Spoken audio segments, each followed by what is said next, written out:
इमली एक संस्कारी और अनाथ लड़की थी जो कि वीर के ऑफिस में काम किया करती थी। दोनों एक दूसरे से बहुत ही प्यार करते थे, इसीलिए वे दोनों एक दूसरे से शादी कर लेते हैं। वीर भी अनाथ होता है। उसकी माँ की 2 साल पहले ही खाई में गिरने की वजह से डेथ हो चुकी थी। ऐसे ही समय बीतता है।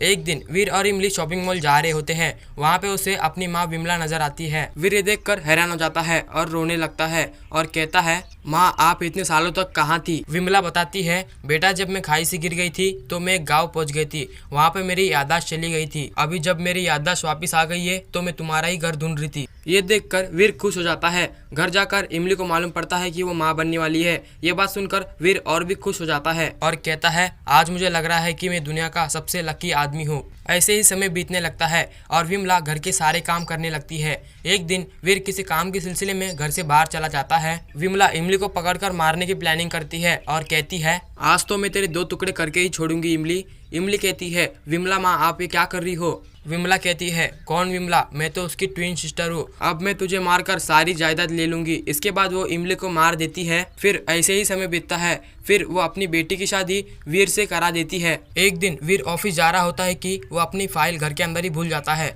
फिर वो घर पे जाता है तो सुनता है ट्विंकल की माँ ट्विंकल से कह रही होती है, उस बेवकूफ इमली को तो मैंने मार दिया और उस बेवकूफ वीर को क्या मालूम कि मैं उसकी मासी हूँ। सही समय आ गया है इस वीर को भी मार के सारी प्रॉपर्टी अपने नाम कर लेने का। ये सारी बातें वीर सुन लेता है और वो पुलिस को कॉल कर वहाँ पे बुला लेता है। पुलिस आकर उन दोनों को गिरफ्तार कर लेती है।